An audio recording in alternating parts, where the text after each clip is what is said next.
Welcome back to Krakow, Poland, where we've been spending the last week or so really enjoying this city. There's so much to love about Krakow. The food, check, it's amazing. The architecture, check, it's absolutely beautiful. The prices, that's what we're gonna be focusing on today.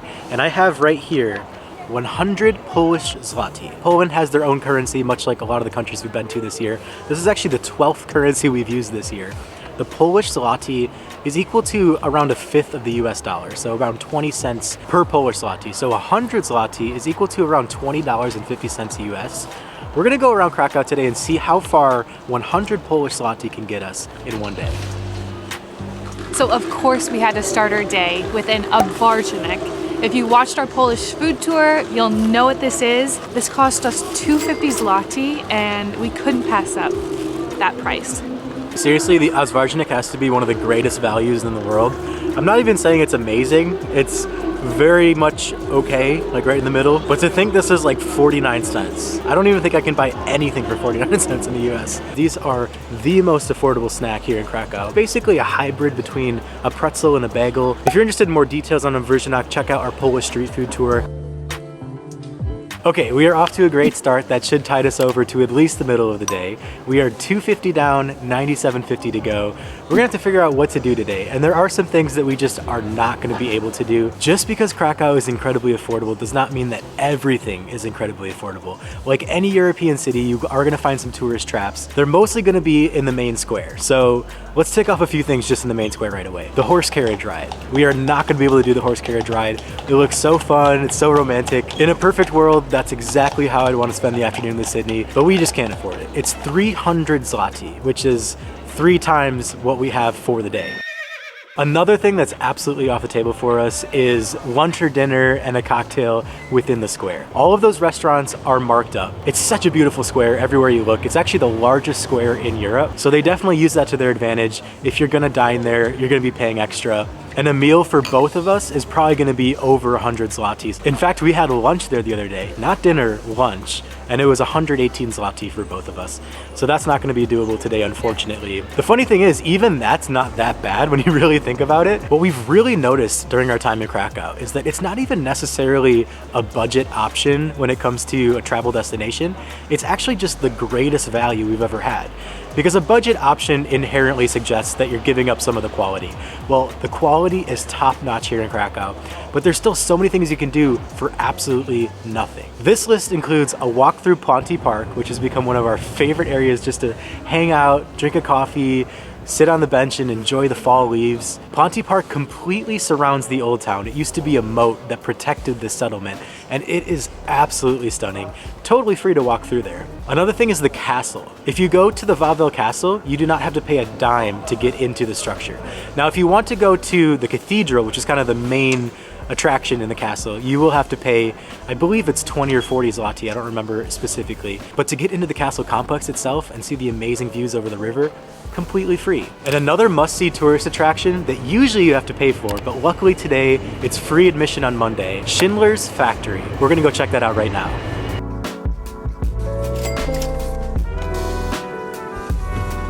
Okay, in full transparency, we were making our way towards the museum when this nice lady asked us where we were going. She told us she could give us a ride down to the Jewish quarter. This really wasn't how we expected to spend our Zloty today, but we were happy to pay to see a new perspective of Krakow.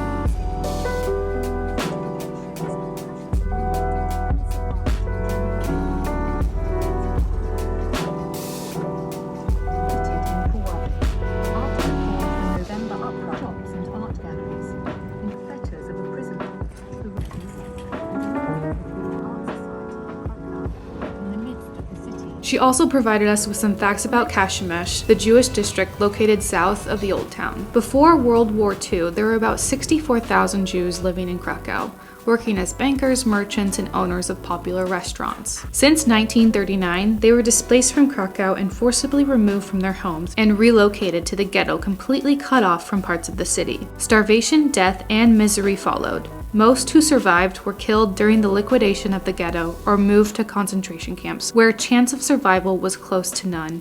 It was a great introductory conversation to what lay ahead.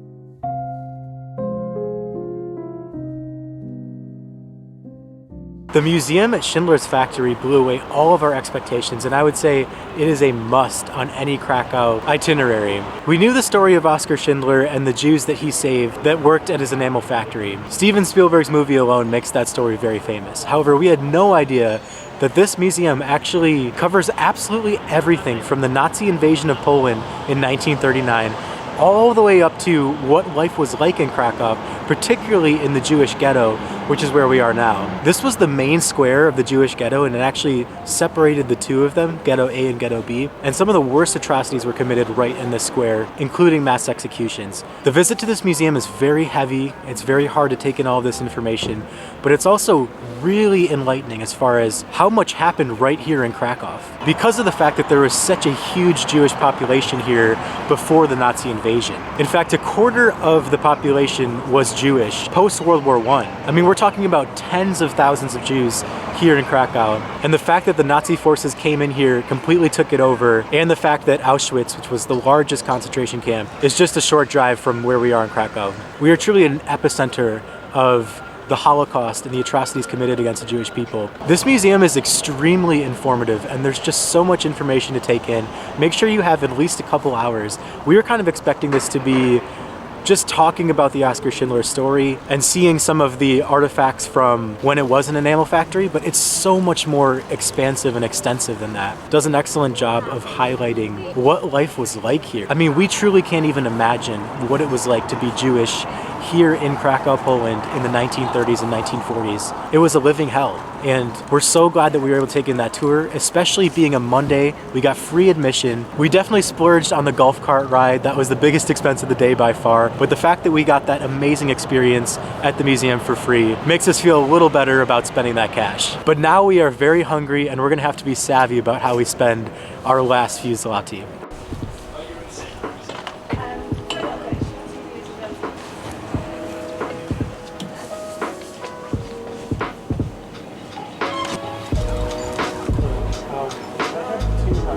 Can I do 2 chicken?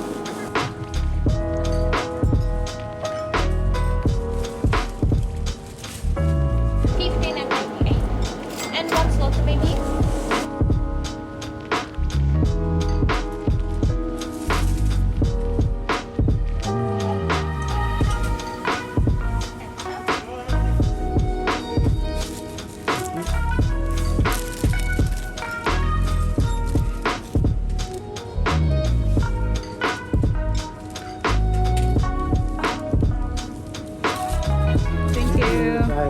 So desperate times call for desperate measures. We were so hungry that we decided to stop at Żabka. Now Żabka is basically like Poland's version of 7-Eleven. Although I will say, I feel like there's more Żabka locations than there are 7-Elevens in the US.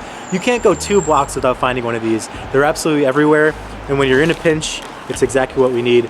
So we got kielbasa, which is Polish sausage. This is a chicken sausage, which is all they had ready for us. Kind of wanted the other one, but that's all right. And this cost us 8 zloty, which comes out to around $2. And considering the size, I'd say a pretty good deal. So solid, very well-made sausage. You're not thinking about like a roller hot dog at 7-Eleven. This is, you can tell, made with love. I, of course, got my kielbasa hot dog situation with ketchup inside. And look at this bun. It's completely encased in like a baguette. There's 2 sizes, regular and large. Regular will cost you 6 zloty. A large costs you 8. We, of course, went with the large because we are starving. These are so good. I'm honestly shocked. Like, I kind of want another. If the budget allows it. I don't know if it does at this point. Don't sleep on your local Żabkas because they provide. Yeah, we were thinking we were just settling in order to hit our budget for the day, but I'm honestly pretty happy with our decision either way.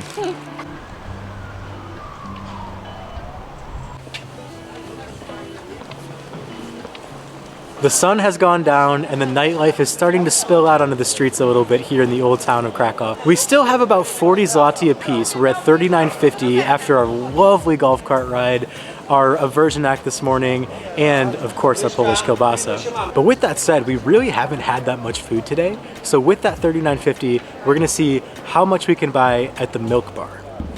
Now, if you missed our Polish food tour video, a milk bar is probably the most affordable option here for dinner, especially if you want to try a variety of different things. Let's go see what we can afford.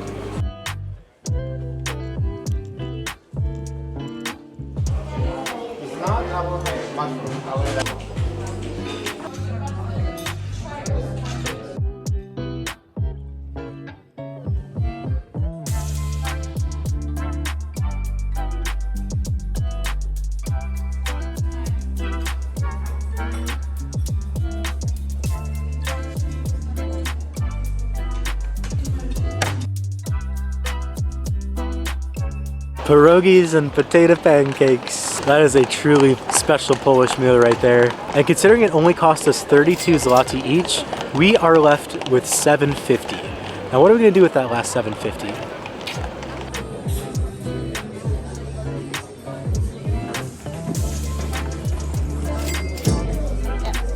Okay.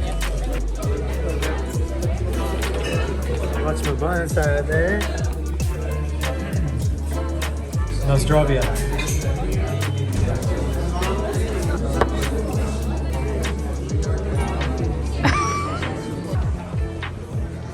So that is everything that 100 zloty can buy you here in Krakow, Poland. Thank you so much for watching our video. If you enjoyed it, please leave a like. It really helps us out. And if you don't mind subscribing as well, we have a lot more content coming out, particularly in Poland, which has been one of our favorite countries so far.